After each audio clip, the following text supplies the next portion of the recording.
Ubhodla umlilo uMax Makhanya ngesenzo sikaTamara esingesihle asenze kuyena. Lezi indaba uMax Makhanya uyiveze ngesikhathi ephendula ebuzwa umbuzo ngokuthi kwenzakaleni phakathi kwakhe noTamara. Kuzokhumbuleka wengane zokuthi uMax Makhanya useveze indaba zokuthi usephumile kuTamara, yena manje usengale e-ladies house. Ngale nje ukukhuluma kakhulu wengane zakwethu, ngicela uma ukuthi uyavela ikhasi, ngicela wenze okufanele ucophe subscribe, ulike bese uphawula ku-comment section. Kanti-ke nansi inkulumo kaMax umfoka Makhanya ephendula imibuzo ngodaba lukaTamara.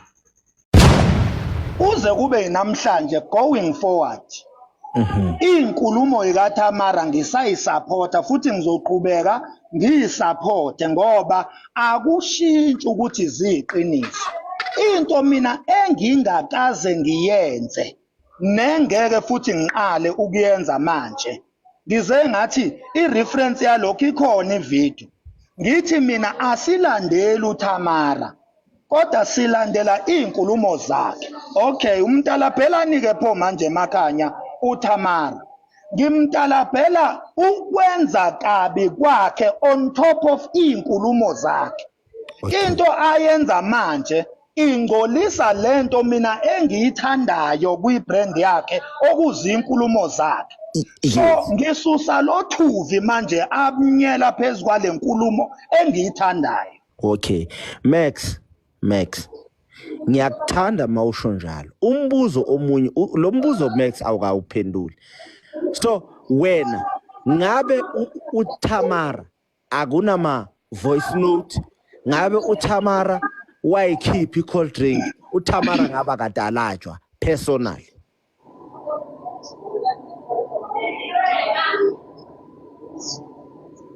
Ukube wayikhipha i-cold drink, ngithi kube akudedelwanga ama-voice note ngendlela wena observe ngayo, futhi ukube uTamara yaphuma noma wabenza iqiniso noma ubuntu as it was expected from you nayinoma beningakhulumanga, lokho ingabe uTamara akadala bheki namhlanje?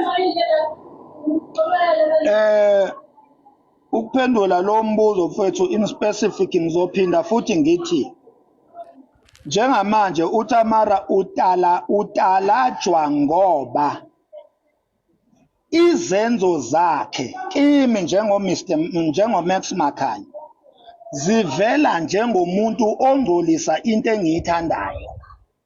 So ngitalabha izenzo zakhe. Uma uTamara ubengikhokhelile mina i-drink and then wayesenza izenzo ezimbi, engikhokhelile mina i-drink kodwa wenza izenzo ezimbi komunye umuntu engimaziyo, ngaba ne-evidence ukuthi ngempela uzenzile lezo zinto, bengizomtalabhela lezo zinto ezimbi enginikile i-cold drink, ngoba into engiyitalabhayo mina izenzo ezimbi azenza after sengiyithandile into enhle ayishoyo. Angimtalabheli ukuthi akanginikanga i-cold drink, ngimtalabhela izenzo ezimbi ezihlanganisa ne-dishonest. Bangaka abantu abakwazi njengomuntu omubi ngenxa yokuthi abazwanga elakho isayidi, kodwa-ke ungabachazeli lutho, abakholwe lokho abafuna ukukholwa yikho. Akucabanga nje ukuthi bangaka abantu abakwazi njengomuntu omubi ngenxa yokuthi abazwanga elakho isayidi. Hawu mina mfowethu ngumuntu omubi i-South Africa yonke, kodwa mase sihlangana ngumuntu omuhle kabi.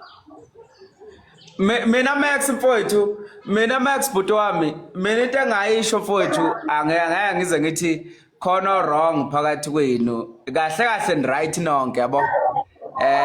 Ngicabanga ukuthi vele ngoba nama expectations athize kahle kahle beniphusha, ngicabanga ukuthi kuyona yonke lento yena uTamara mhlambe bekufanele ukuthi anizwele nganganizwela ngakho noma nibone nganganibona ngakho ku right, kodwa nje isidingo salento esiyenzeka manje yonke lento senatalabhana sekwenzeka ini, ngibona ngathi mina nama voice note ngibona ngathi isidingo sayo yonke lento asikho. Uyabona nje isiqiniseko Kodwa ke angeke ngisho ukuthi ngithini ibhuti wami kodwa mina ngibona ngazuthi isidinga sikho mangibhekisisa kahle lento mhlambe uThamara mhlambe uvele nje wanibonga ngegama lenkosi wathi uNkulunkulu anibusise yabo into efana le uyabona nje kusasezinye zeindlela zokubongwa lezo yabona ezinye zezinto lezo indlela yokubongeka mawusuka wenze kahle angisibona odistingo sokunizeni bange kangaka ngisiboni ngempela uyabona nje isiqiniseko ngikuphendule nje kulokho mfowethu kuyisitefe kabi ukuthi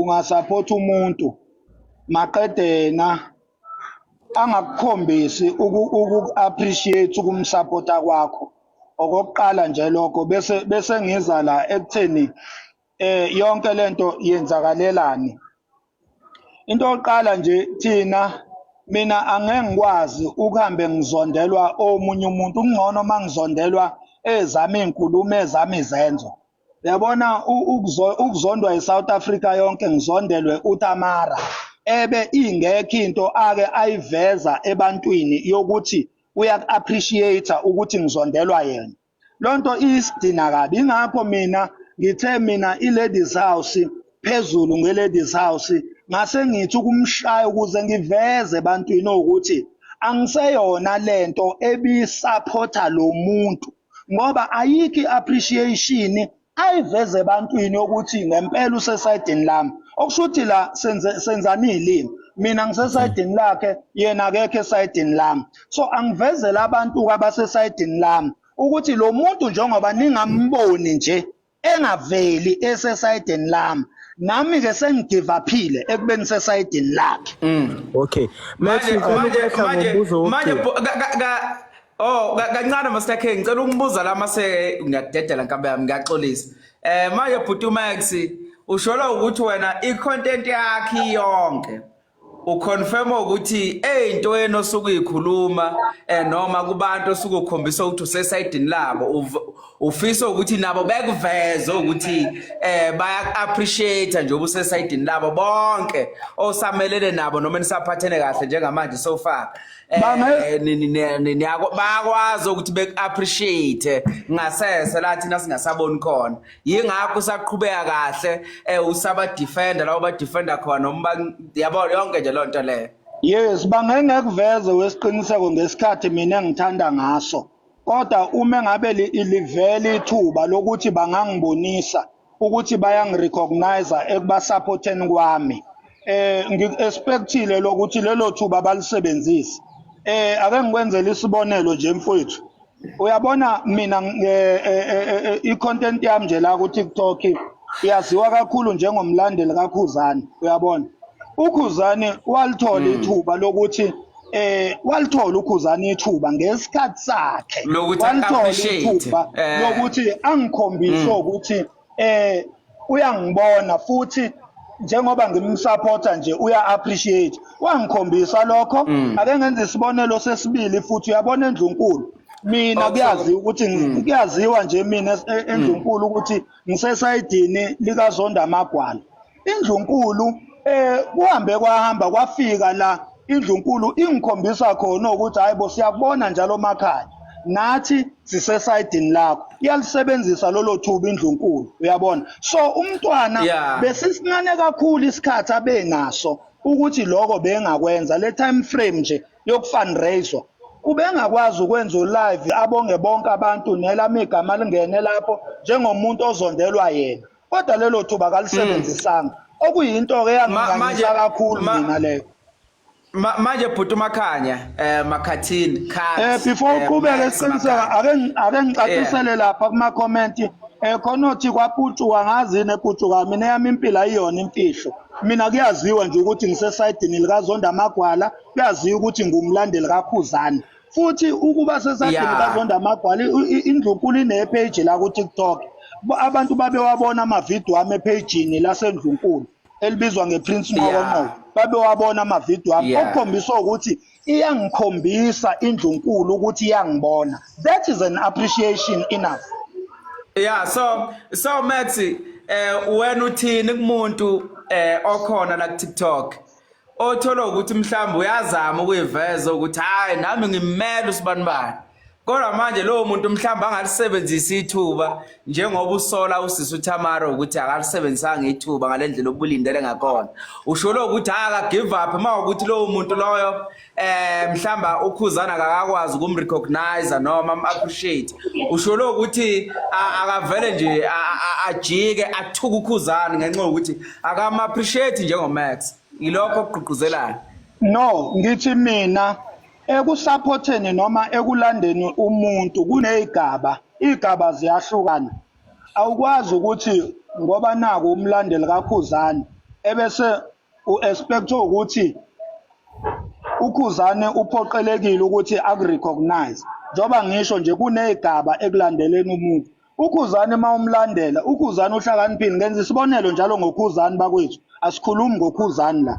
uKhuzani uhlakaniphile, uKhuzani ula uTikTok, uku-Facebook, uku-social media. Ayikho into uKhuzani emeqayo uma ngabe efisa ukuyazi. Uma ngabe umlandela uKhuzani uze kufinyelele kwi-level yokuthi sekufanele ngabe uyakubona, kodwa uthola ukuthi akakuboni, angeke aze aku-appreciate. Kodwa uma ngabe umlandela kwi-level yokuthi njengamanje sekumele akubone uKhuzani, uzokubona futhi bese yaku-appreciate. Njengoba ngishilo, lento yokulandela inama-levels, angeke kurecognize wonke umuntu ngoba kudepend level wena olandela kuyo. Kunabantu la abazondwa ngempela serious, kunabantu abaluza impilo zabo anda ukulandela nje kukodwa, uyabona. So uma ngabe lo muntu olandelwayo elithola ithuba lokuthi hayibo phela lo muntu ngilandele ezingeni elikhulu, lo muntu ngilandele ezingeni eliphezulu, lo muntu uyathukwa ngenxa yami, lo muntu uyazondwa ngenxa yami, lo muntu uspenda imali, uspenda idatha ngenxa yami. So lo muntu lo sekumele ngimrecognize. Ngenze nje isibonelo, uKhuzani wakwathatha ivideo engangiyenzile la ku-TikTok wayoyifaka epagini lakhe ku-Facebook. That was an enough appreciation. That was an enough button ngesilungu ukurecognize okwanele lokho. Ungaze expect ukuthi uzosupporta financial, uyabona. So izinto ezinjalo ukuthi i-level yokulandela kwakho iyona ekusondeza eduze komuntu omlandelayo.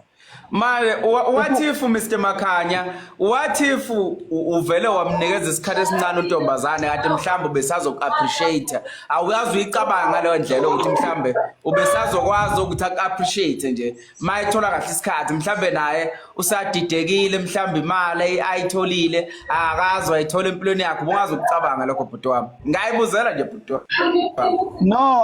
No wesiqiniseko mfowethu, ngiyayithanda imibuzo yakho. Indaba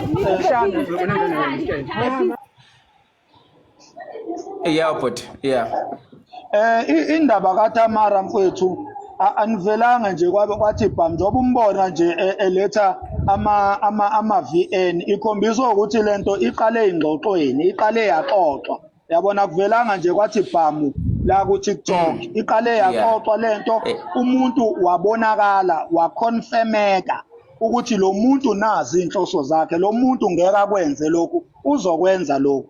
Before mina ngingene ku TikTok ngiqale ngaconfirma wonke ama-angles ukuthi kukhona yini ekusamele ngikulindele, uma ngabe bekumele ngikulindele noma kukho, ngaconfirm ukuthi hayi akukho lutho la, uyabona. So iqediwe nje, ube nesikhathi esanele mfowethu,